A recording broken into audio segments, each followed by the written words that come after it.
معزز سامعین و ناظرین، السلام علیکم ورحمۃ اللہ وبرکاتہ۔ آج ہم سورہ توبہ کی آیت نمبر 23 سے 37 تک کا مطالعہ کریں گے۔ تو ابتدا میں تلاوت کلام پاک۔ اعوذ باللہ من الشیطان الرجیم، بسم اللہ الرحمن الرحیم۔ یا ایھا الذین آمنوا لا تتخذوا آباءکم و اخوانکم اولیاء ان استحبوا الکفر علی الایمان ومن یتولہم منکم فاولئک هم الظالمون۔ قل ان کان آباؤکم وابناؤکم واخوانکم وازواجکم وعشیراتکم واموال اقترفتموها وتجارۃ تخشون کسادها ومساکن ترضونها احب الیکم من اللہ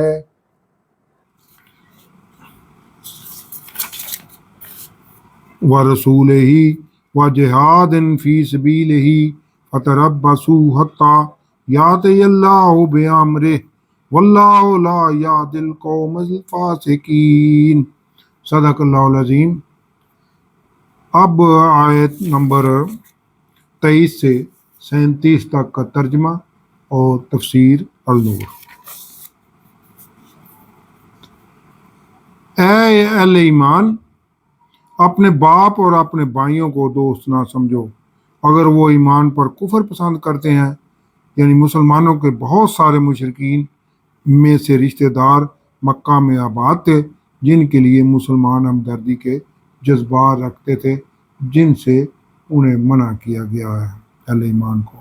اگر تم میں سے کوئی ان سے دوستی کرے گا تو وہی ظالم ہے۔ آپ صلی اللہ علیہ وسلم فرما دیں، تمہارے باپ اور تمہارے بیٹے اور تمہارے بھائی اور تمہاری عورتیں اور تمہارا کنبہ اور تمہاری کمائی کے مال اور وہ تجارت جس کے بند ہونے کا تمہیں ڈر ہے اور تمہاری پسند کے مکانات، اگر تمہیں اللہ اور اس کے رسول صلی اللہ علیہ وسلم اور جہاد فی سبیل اللہ سے زیادہ عزیز ہیں تو رکو یہاں تک کہ اللہ اپنا حکم دے، اور اللہ فاسقوں کو ہدایت نہیں دیتا۔ یعنی اللہ کی محبت اور اس کی راہ میں جہاد پر اگر دنیاوی مال و متاع کو ترجیح دو گے تو اللہ تم پر کسی دوسری قوم کو ترجیح دے دے گا۔ اب سلسلہ کلام جو آیت نمبر 25 سے 27 تک ہے، اس صورت کی پہلی آیت سے جوڑ رہا ہے، جن کے ذریعے مشرکین عرب کے خلاف جنگ کا اعلان کیا گیا تھا۔ اس حصے کے نازل ہونے سے پہلے غزوہ حنین 8 ہجری میں ہو چکا تھا اور ان آیات کا زمانہ نزول 9 ہجری ہے۔ غزوہ کے وقت مسلمان لشکر کی تعداد 12,000 افراد پر مشتمل تھی، جن میں 10,000 تو وہ تھے جو مدینہ سے کفار پر لشکر کشی کے لیے حضور صلی اللہ علیہ وسلم کے ساتھ مکہ آئے تھے، جبکہ 2,000 افراد فتح مکہ کے بعد 9 مسلم افراد اس لشکر میں شامل ہو گئے تھے۔ لشکر اسلام کی اتنی تعداد کبھی کسی جنگ میں نہیں شریک ہوئی تھی، اس لیے بعض مسلمان افرادی اکثریت کو دیکھ کر اترا رہے تھے۔ ادھر طائف کی وادی میں حوازن اور ثقیف کے قبائل بھی اپنی جنگی حکمت عملی اپنا چکے تھے اور اطراف کے پہاڑوں پر ماہر تیر انداز مقرر کیے ہوئے تھے،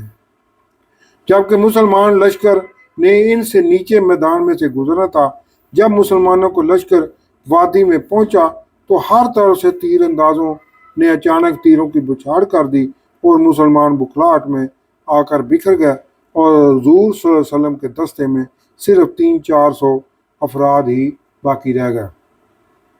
باقی یا تو شہید ہو گئے یا میدان سے بھاگنے لگے، جس پر حضور صلی اللہ علیہ وسلم نے جھنڈا خود ہاتھ میں لے کر لشکر اسلام کو پکارا، جس پر دوبارہ اسلامی لشکر اکٹھا ہو گیا اور جم کر دشمن کا مقابلہ کیا اور شکست دی۔ ان کفار کا مقدر بنی۔ ان آیات کا اشارہ اس واقعے کی طرف ہے کہ اے مسلمانوں، اللہ نے تمہاری مدد بہت سے موقعوں پر کی ہے اور بالخصوص حنین کے دن جب تم اپنی افرادی اکثریت پر اترا رہے تھے تو وہ کثرت تمہارے کچھ کام نہ آ سکی، اور زمین میں اتنی وسیع ہوتے ہوئے بھی تم پر تنگ ہو گئی، اور دشمن کے اچانک حملے سے تم پیٹ پھیر کر بھاگ کھڑے ہوئے۔ پھر اللہ نے اپنے رسول صلی اللہ علیہ وسلم اور تم پر اپنی تسکین اتاری، یعنی تمہاری ڈھارس بندھائی، اور آسمان سے ایسے لشکر اتارے جنہیں تم نے نہیں دیکھا، اور کافروں کو عذاب دیا، اور بے شک کافروں کی وہی سزا ہے۔ پھر اس کے بعد اللہ جسے چاہے گا توبہ کی توفیق دے گا، اور وہ بخشنے والا رحم کرنے والا ہے۔ اب یہاں سے آیت نمبر 34 سے 33 تک ہے حصہ یہ، تو اس میں ارشاد ہے، اہل ایمان کو خطاب ہے، اے ایمان والو، مشرک بے شک ناپاک ہیں، لہذا اس سال 9 ہجری کے حج جس میں مشرکین شامل ہیں کے بعد یہ مشرک مسجد حرام کے پاس تک نہ آنے پائیں، یعنی مشرکین کا بیت اللہ میں داخلہ منع کر دیا گیا ہے۔ اور اگر تمہیں مفلسی کا ڈر ہے کہ اس سے حاجیوں کی تعداد کم ہو جائے گی جس سے کمائی بھی کم ہوگی، تو عنقریب اللہ تمہیں غنی کر دے گا اپنے فضل سے اگر چاہے گا، بے شک اللہ علم رکھنے والا حکمت والا ہے۔ اے ایمان والو، جنگ کرو ان سے جو ایمان نہیں لاتے اللہ پر اور قیامت پر، اور حرام نہیں ٹھہراتے جس کو اللہ اور اس کے رسول صلی اللہ علیہ وسلم نے حرام ٹھہرایا ہے، اور سچے دین کے تابع نہیں ہوتے، محکوم ہو کر اسلام کے مقابلے میں باطل نظام پر ڈٹائی سے قائم رہنا چاہتے ہیں۔ وہ جو کتاب دیے گئے ہیں یعنی یہود و نصارہ، انہیں جنگ سے صرف اسی صورت میں چھوٹ ہے کہ وہ اسلامی ملک میں اقلیت بن کر رہیں اور جزیہ دیں، یعنی اسلامی ریاست کا تسلط تسلیم کر لیں۔ اگر جزیہ دے دیں تو انہیں اپنی مذہبی رسومات ادا کرنے کی آزادی ہوگی، بشرطے کہ وہ شریف شہری بن کر رہیں اور مسلمانوں کو گمراہ کرنے کی کوششیں نہ کریں۔ اور یہودیوں کا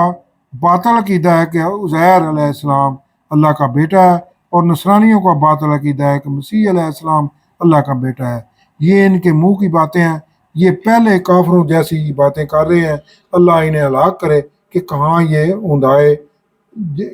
جا رہے ہیں، یعنی گمراہ ہو رہے ہیں۔ انہوں نے اللہ کی بجائے پادریوں اور راہبوں کو اپنا رب بنا لیا ہے، جس کا انہیں حکم نہیں دیا گیا تھا، مگر یہ حکم تھا کہ صرف ایک الہ کو پوجیں جس کے سوا کوئی معبود نہیں، وہ ان کے شرک سے پاک ہے۔ یہ یہود چاہتے ہیں کہ اللہ کا نور اپنے منہ سے بجھا دیں، یعنی پھونکوں سے بجھا دیں،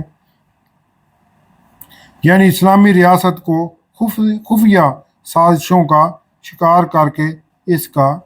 شرازہ بکھیر دے۔ یہودی مد مقابل تو نہیں آتے تھے، وہ خفیہ سازشوں میں ہی رہتے تھے، اور یہی منہ سے پھونکوں کا مطلب ہے سازشوں سے۔